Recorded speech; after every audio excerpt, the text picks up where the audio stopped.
What if you could reprogram your subconscious mind to align with the success, health, and wealth you desire? In this episode, I'm joined by Meagan Murtonen, certified mindset coach and NLP expert, who helps people release limiting beliefs and step into their most empowered, authentic selves. We're diving deep into how NLP works, how to reshape subconscious beliefs, and why identity shifts are the key to manifestation. If you've ever felt stuck in old habits or struggled to stay consistent with your goals, or wonder how to truly become the version of yourself that already has everything you desire, this is your episode. Welcome to the Manifestation and Money Podcast, the show where we tackle the taboo topics of money and manifestation. I'm your host, Jenny Schultz, former 9-to-5 grinder who ditched the status quo and went all in on creating a life I love. Yes, I use manifestation. Yes, I took action. And yes, I created a 7-figure net worth before turning 40. Every week, I'll bring you inspiring stories with money mavens and manifestation masters. From learning how to make more, save more, and grow your wealth to unlocking the power of manifesting your dream life. I am so excited to play in this space with you. Let's jump into creating a life you love. Welcome to the Manifestation and Money Podcast, Meagan. Thank you. Thank you for having me. I am so excited to have you on the show today. I would love for you to share just who you are and what your story is. Yeah, so my name is Meagan. I am a certified mindset coach, and I work in specifically using the subconscious mind to reprogram our mind, really release those limiting beliefs that have kept us stuck for so long, and reprogram in literally whoever you want to become. So a lot of the times we have this version of ourselves that we see, we can see it in our mind, and yet we're not taking the actions to actually become her. We say, how come I'm not doing this? How come I'm not doing that? I'm going to try to start this habit. And then we just don't. We stay stuck. And so what I do is release the things that are keeping us stuck from taking action, and then also move into the habits of becoming that version of us. It's like an effortless thing that we do. And I'm also certified in holistic nutrition as well. So I really in this wellness space, but it's all about ease and flow and not the rigidness. A lot of the wellness gurus that you may follow are very strict, right? It has to be this way or no way. And I really feel that it doesn't work. It doesn't work when you're trying to follow, it has to be this way or it has to be that way, because who wants to live like that? So I'm really in this space of finding the way that we can all live a easier life, and just allowing ourselves to be in flow, and really being an awareness of what needs to go that we cannot hold on to any longer, and really just focusing on what feels good, what brings us joy, focusing on what makes us feel our best. So that's where the wellness comes in.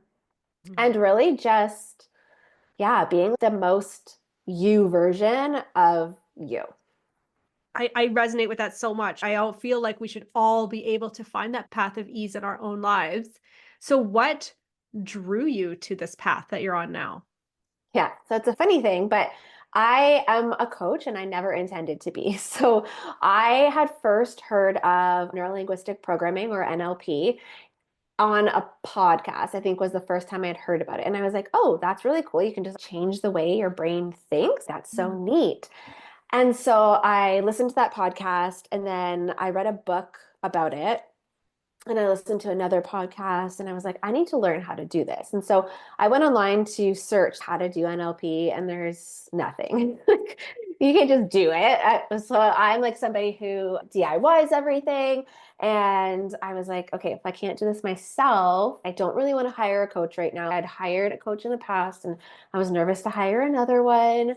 But I was like, I'm going to coach myself. I'm just going to learn how to do this. And so I found a certification to become a coach. And I was like, I'm just going to use these techniques for myself. I literally had no plan to coach other people at this point. I have been in the wedding industry for over 10 years. So I was like, I'm going to use it to up my floral business. I'm going to be that girl in my floral business, and I'm going to use this for myself. And then I started doing the techniques, and I realized how powerful they were, that I was like, I actually can't keep this to myself. People need to know how much their life will change, because it's not just that, oh, I started a new habit. My entire world shifted. My perspective on how the world worked and what I thought was possible and what I thought was true completely shifted. All the things that I grew up thinking just completely expanded. If you would have asked me about manifestation 6 years ago, I would have been like, you can't just manifest things out of thin air. And now I'm like, of course you can. Like I've had so much money come in out of nowhere from doing nothing. Like these big checks come in. And it's crazy. My world just completely shifted and expanded in ways I never could have imagined. So let's touch on that because NLP, like you said, you heard about it, you were fascinated, and you went to look into it, and it wasn't really clear. So for you, could you give a definition of what does NLP look like? In a nutshell, just to give the essence for somebody who's hearing it for the first time today. Yeah, so basically our brains are, if you look at it this way, our brains are made of plastic, maybe, but think of it as plasticine, right? It's moldable.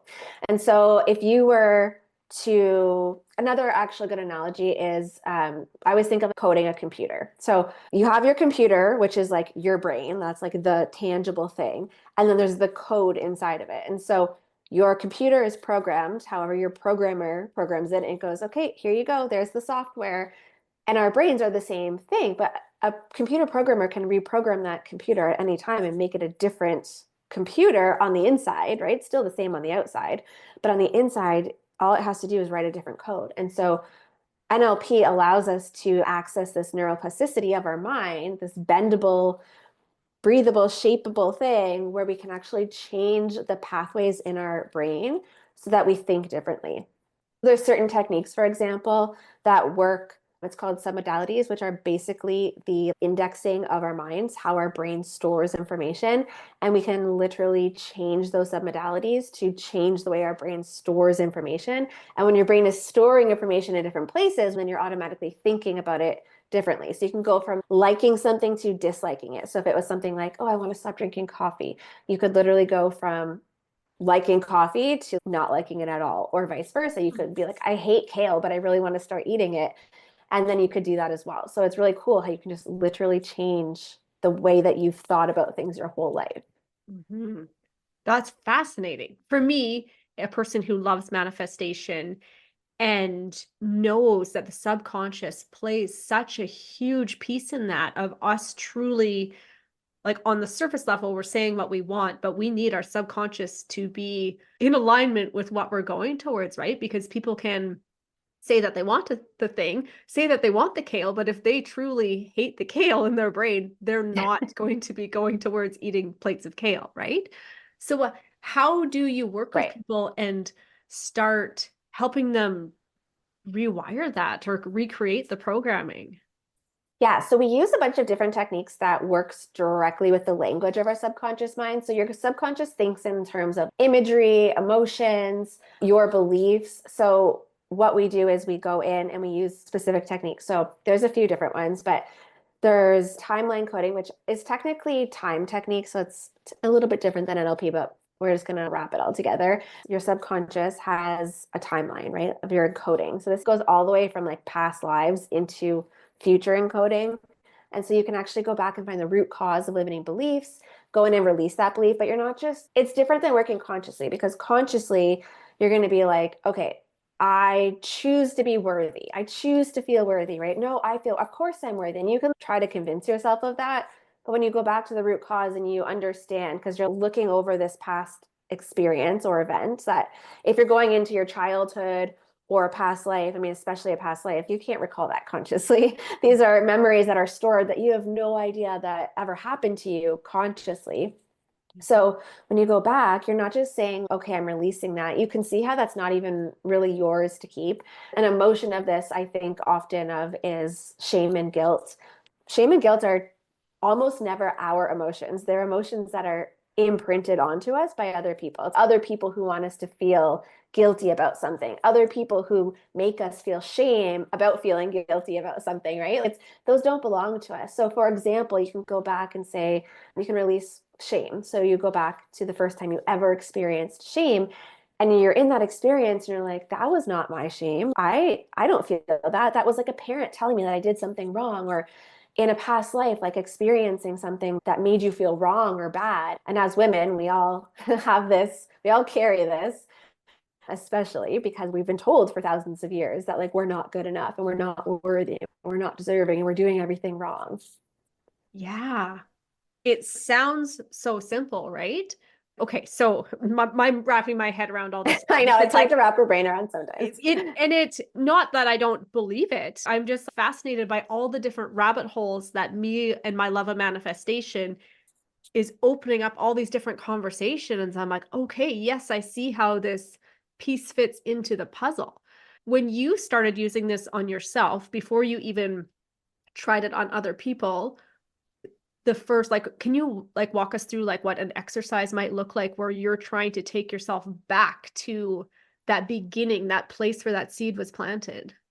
Yeah. So when I did my coaching program, we did actually do it with other people. So that's a technique. I record these. So I have a membership. So I actually record these techniques so people can listen to them without me having to be with them one-on-one. That's what I do for myself as well. There's a script and you read it, and I'll record myself reading that script with whatever belief it is that I want to release. And then it takes you through. The script is basically ask your subconscious to take you to the root cause of this event. And was it before, after, or during your birth? And people do say during sometimes. And some people have it while they'll say before, but it's like while they're in the womb still. So you can carry like traumas with you from your mother who's experienced something while she was pregnant. You just have to trust. Like, this is one of the weirdest exercises out there. Some of the other ones are more tangible, like I explained about moving things around, but this is one of those ones where you just have to trust that your subconscious has the answers. And I always say, even if it's not true, even if past lives aren't actually real, can we just trust that your subconscious is giving you the answers in a way that you need to receive them for you to release that? Even if it doesn't make sense, or if you're like, I don't really believe in that, it doesn't matter. Just go with it and trust the first thing that comes up. And a lot of times when I do this technique with clients for the first time, they're like, they have a really hard time with it because it doesn't make sense. It's telling me this. I'm like, just go with it. Push all your conscious, just get out of that. We're just going to go with the first body feels this is the right answer. And we just trust that and we go with it and we let it tell us. And then through the script, it asks you to go back to that event and you're looking over it. And then what does your subconscious want you to know about that event?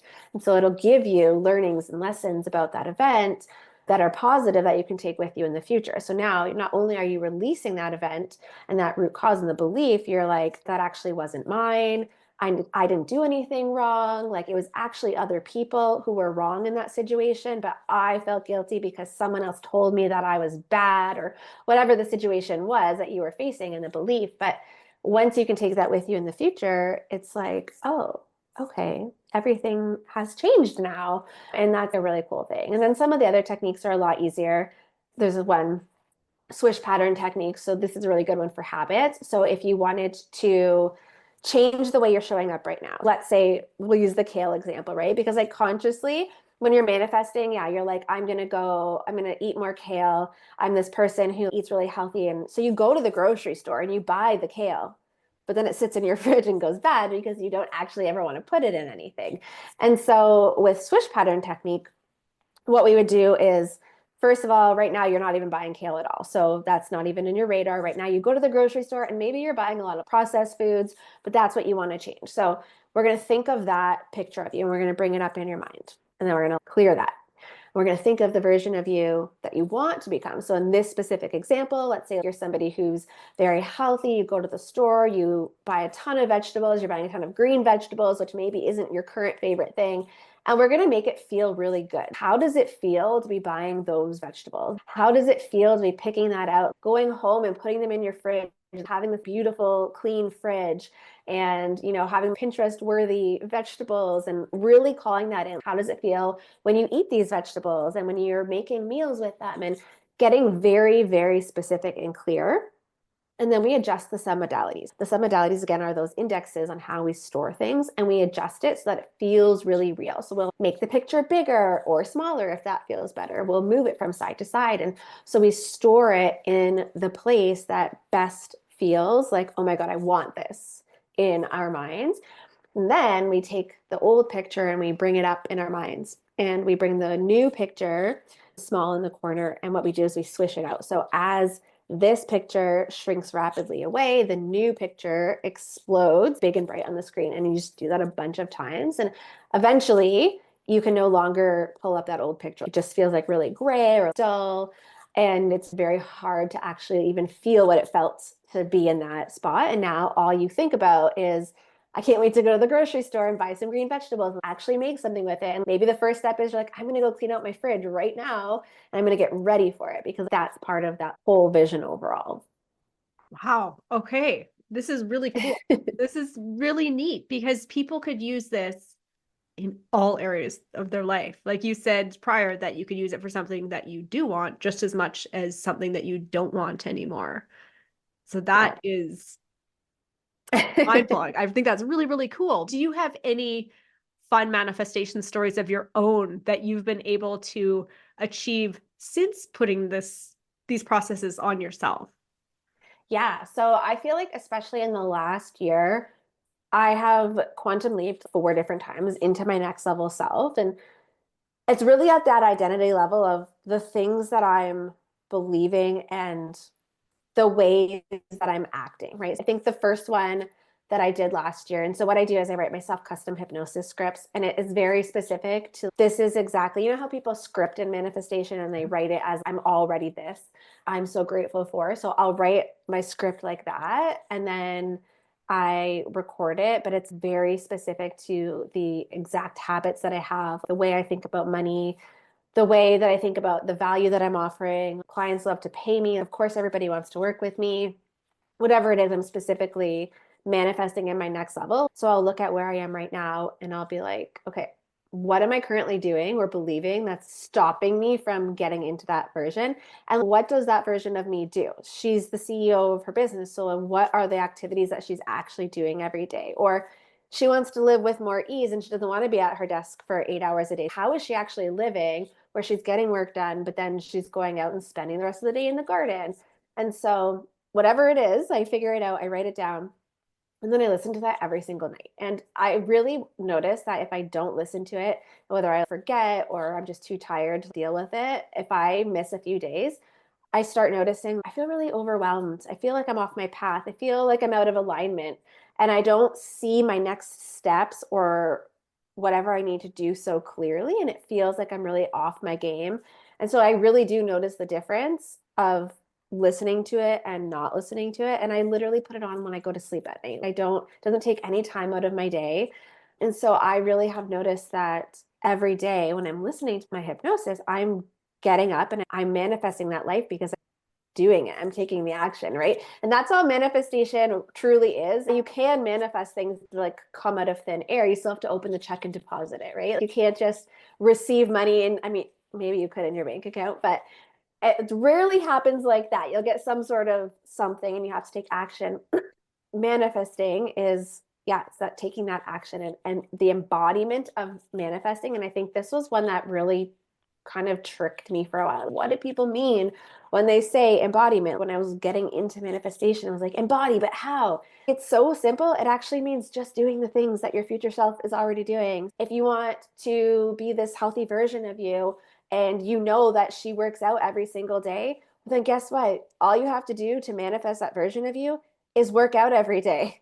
Bam, you're her. You have it, right? It's not this big mystical magical thing that everybody makes it out to be. Sometimes it's as simple as just doing the things that you want to become. Yeah. And when we're working at the subconscious level, creating those habits instantly and putting them on autopilot, it's like, oh, got it. Yeah, saying that is so true.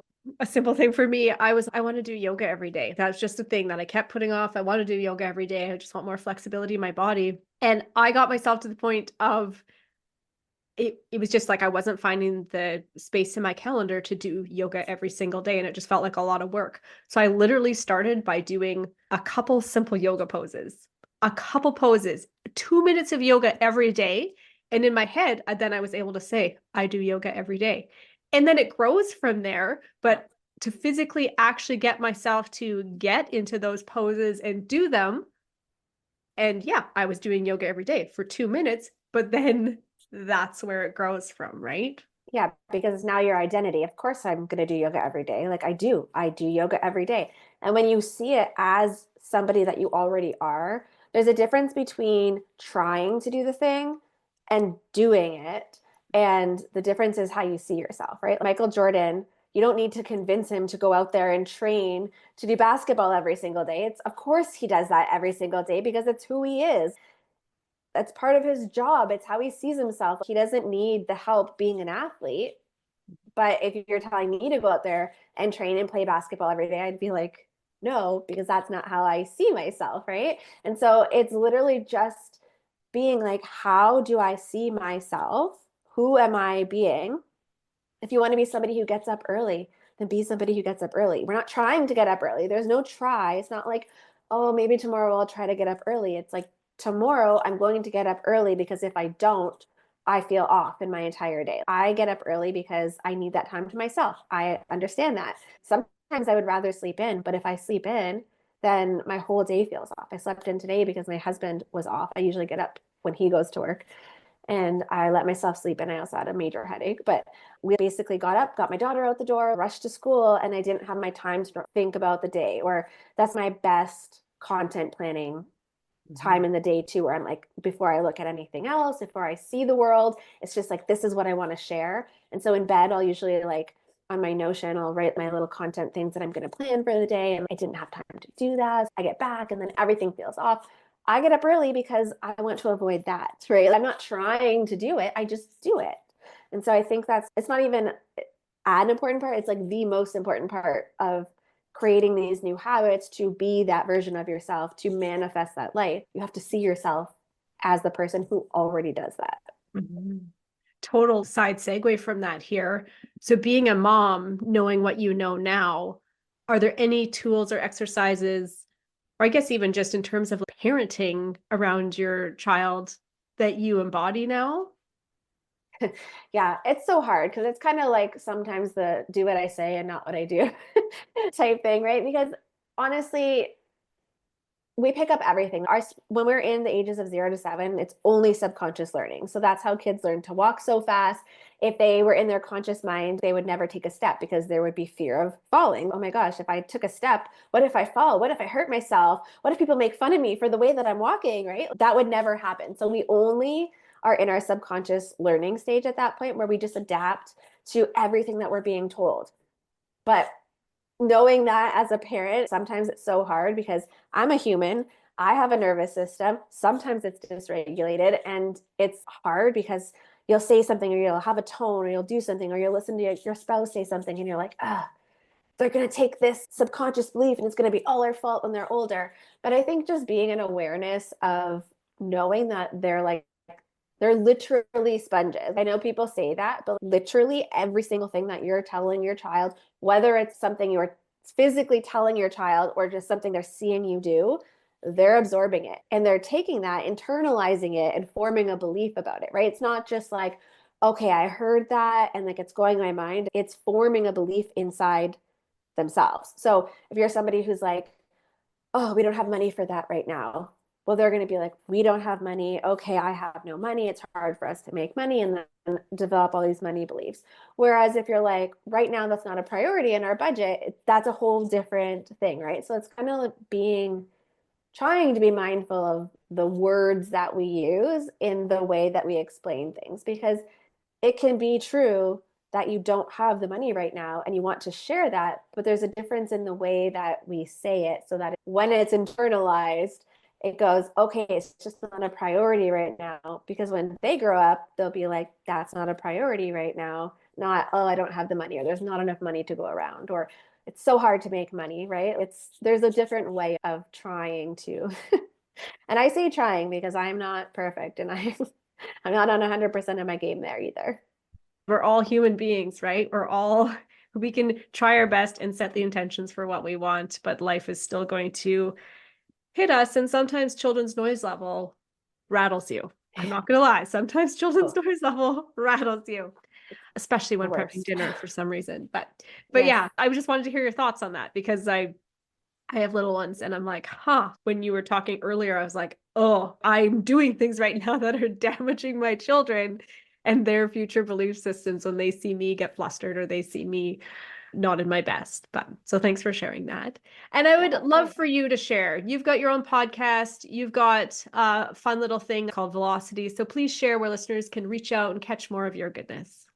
Yeah, so my podcast is called That Girl. So it's all about really stepping into the version of us who is ready to be seen, who wants to be heard and valued for being your most authentic self. And I know authentic is such a buzzword, but it's like truly discovering like who you are underneath all of the conditioning, right? If you were in the middle of a flower and you pulled back all the petals, who are you underneath? Because all of those things, and petals makes it sound really nice. Limiting beliefs are not nice, like almost like an onion, right? You're peeling back these layers, but then picturing it like a flower once you get to kind of like bloom, it's like they're all peeled back.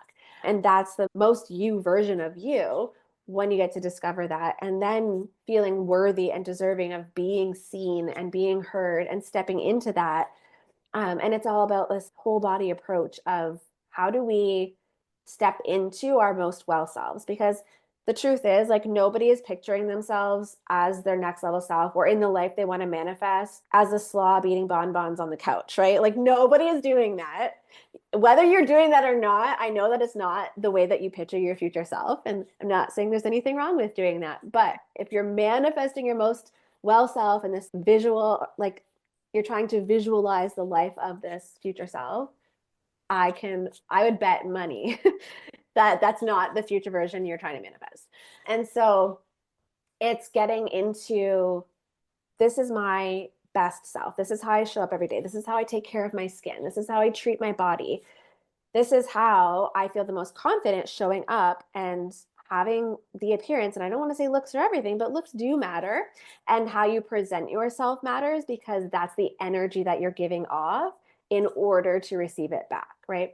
That's, I think, the biggest thing about that is like, it's not like, oh, your looks matter. It's your specific looks too, not chasing some standard of what society tells you have to look like. But again, really being, this is how I feel the best in my body. This is wearing my hair like this makes me feel my most confident. Showing up with glowing skin, I feel so good right now. And it's that energy that you put out and that law of attraction when we're bringing it back into us, being on that frequency rather than being like, oh, I feel kind of crappy today. And then you're trying to create content, but you don't even feel good about yourself. And somebody just told me I had eyebrow blindness on TikTok the other day. And I was like, wow, it's wild that you think that you can just tell me that. I love my eyebrows, but thanks. Like, Wow. right? The old me would have been very upset about that, though. The old me would have been like, oh my gosh, I put myself out there and somebody said something mean to me. And now I'm just like, wow, it's wild that you think that you can tell people that. That's crazy. Anyways, so That Girl, that's what we talk about, all the things of being that girl. And it's on Apple and Spotify. And then Velocity, yes, it's a subscription where I offer tools that allow you to access your subconscious mind. So swish pattern technique, the neural energetic encoding, where we go back in our timeline to release root causes. There's hypnosis, subliminals, a bunch of other cool techniques. And I send them out every Tuesday and Thursday. So it's 2 techniques a week, 2 tools, and it's only $11. So it's such a cool way for people to experience what it's like to work at the subconscious level without having to make like a big commitment or to really take any risk. Because I know it's weird. It can feel unbelievable. What do you mean? You can go back to a past life, especially if you're somebody who doesn't believe in that. You're like, no. So it's a really cool way to introduce yourself to the techniques without having to get over the hump of what if it doesn't work. Mm-hmm. I love that. And I feel like the listeners of this podcast are all about looking through the lens of possibility, just the curiosity of, oh, I never thought about this before in this way. What does that look like? So I love having guests like you on the show that are just sharing different outlets that we may have never even known we had access to, right? So thank you so much for joining me on the show today, Meagan. I absolutely loved our conversation. Yeah, me too. Thank you so much for having me. Thank you for listening to the Manifestation and Money podcast. If you're looking for ways to manifest more money and more abundance in your life, I invite you to join me in the Manifest More Moolah program. It would be you, me, and a small group of other equally cool humans meeting weekly in a Zoom room, exploring different ways to manifest more money and more abundance into your life. For more details, visit www.manifestationandmoney.com. Thank you for listening to the Manifestation of Money podcast. I truly, truly appreciate all of you for listening. Cheers to creating a life you love and the income streams to support it.